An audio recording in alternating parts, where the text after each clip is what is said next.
است و تاریخچه بسیار قدیمی هم داره. محلات رو با همدیگه ادغام کرد، محله سر دوزک و محله دشتک داشتن.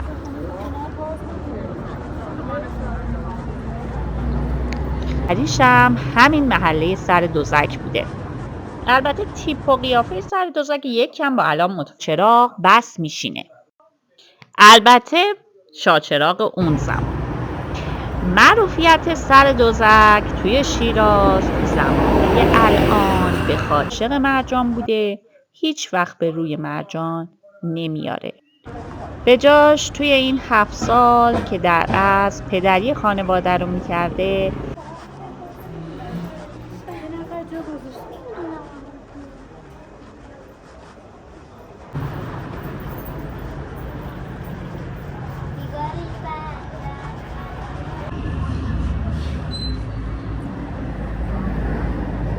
این ظرفاتون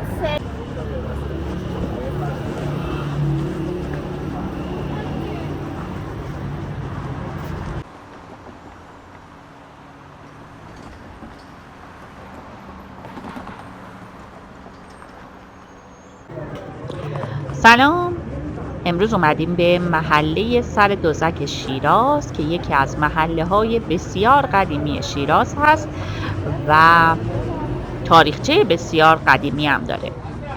محله سر دوزک نام یکی از محله های قدیمی توی جنوب شهر. وقتی که کریم خان زند حصار شیراز رو کوچیک‌تر کرد و محلات رو با همدیگه ادغام کرد، محله سر دوزک و محله دشتک شدن یه محله که هر دوتاشو سر دوزک نام گذاشتن.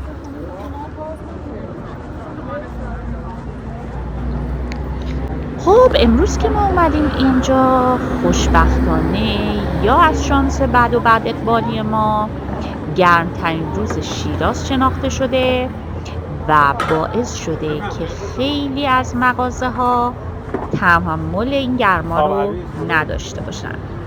همونطور که میبینید بعضی از مغازه های اینجا تعطیله. نکنه داشاکل اینجا رو قرق کرده؟ اینو براتون نگفتم. قدیما تو شیراز یه آقایی بوده به نام اکبر دایی محمد که بهش میگفتن داشاکل. لوتی شیرازی بوده اواخر دوره قاجار. اصلا نمیدونم این داستان داشاکل رو توی داستانهای صادق هدایت خوندین یا نه. داشاکل بین سالای 1242 تا 1247 تو محله سر دوزک شیراز به دنیا میاد. مرد بلند قد و چارشونه‌ای بوده، صورتش هم حسابی زخم خورده بوده. اصلا محل لوتیگری و قرقگریش هم همین محله سر دوزک بوده. البته تیپ و قیافه سر دوزک یکم با الان متفاوت بوده. اون قدیما حاکم فارس وقتی که به حکومت میرسه به این نتیجه میرسه که بایستی این دعواهای بین طایفه ها و لوتیای شهر کلن کمرنگ بشن و دستور میده داشاکل رو دستگیرش کنه. این خبره به اکبر دایی محمد هم میرسه و برای اینکه دستگیرش نکنن میپره میره شاچراغ بس میشینه. البته شاچراغ اون زمان. معروفیت سر دوزک توی شیراز زمانی الان به خاطر محصولات خارجی که میاره. البته الان دیگه بیشتر این محصولات یا چینی هن یا همون ایرانی. این هم دیگه رفت به سیاست‌های کشور داره که خیلی دیگه الان کاری بهشون نداره. بذاریم بقیه قصه داشاکل رو بگم که بالاخره به وسیله اون افراد حکومت گول میخوره و وقتی داشته چای مینوشیده چند تا دشنه تو پهلوش میکنن. بعدش هم تو 9 محرم تاسوعای حسینی سال 1282 بر اثر همین ضربات دشنه میمیره. البته داستانی که صادق هدایت تعریف میکنه یه مقدار با داستان اصلی داشاکل فرق میکرده. داشاکل لوتی محل بوده و محله سر دوزک رو مدام قرق میکرده، ولی حاجی صمد از مالکای شیراز که میمیره وصیت میکنه که داشاکل بشه همه کاره خانواده‌اش، یعنی به نوعی جانشینش بشه و بتونه خانواده‌اش رو سر و سامون بده. داشاکل هم لوطیگری رو میذاره کنار و میاد به خانواده برسه که این وسط عاشق دختر 14 ساله حاجی صمد میشه به اسم مرجان. دیگه زمان میگذره تا اینکه برای مرجان یه خواستگار پیدا میشه. داشاکل هم وسایل ازدواج مرجان رو آماده میکنه و میفرستتش خونه بعد. تمام این سالهایی که عاشق مرجان بوده هیچ وقت به روی مرجان نمیاره.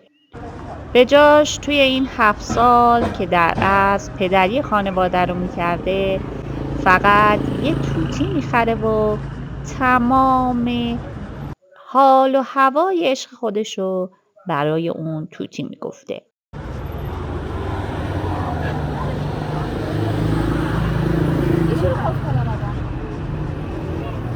خلاصه با این تاریخچه حالا محله سر دوزک شیراز رو با هم ببینیم.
الکی از خودشون داره بود.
طولانی کارش نمیشه کرد. نه چند نمیشه کارش کرد که نشد.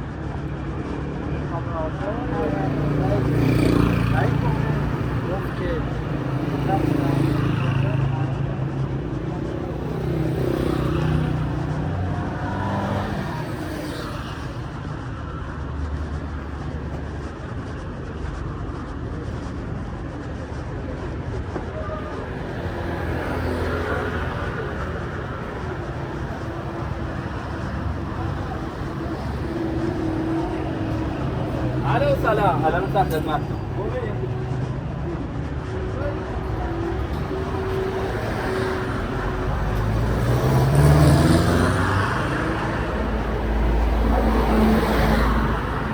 آره فکرم بشینیم یه جایی یکم صحبت که برگردیم که دیگه ماشینمون هم تاوش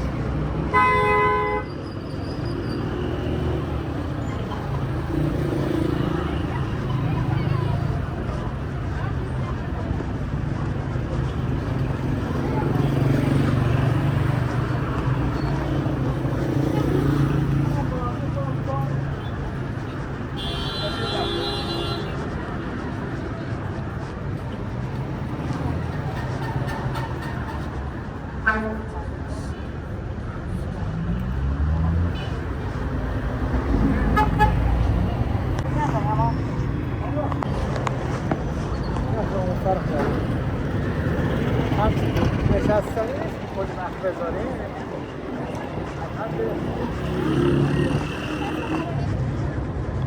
خب ببینید مثلا یه جور نشستنی باشه ببینیم داره چرا اونجا کنیم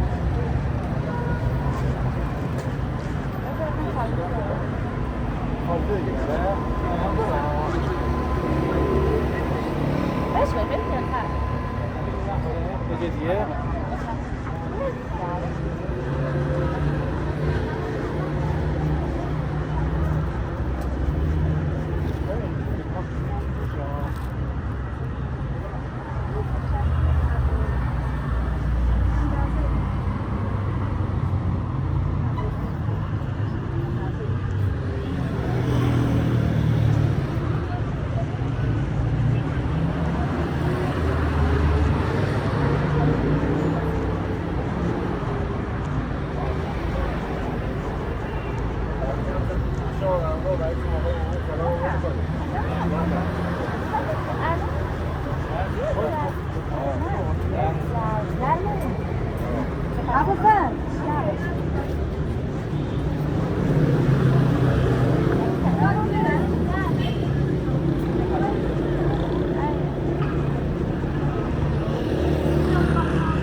ظرفاتون سریه؟ چند قیمته؟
نظر مثبت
آره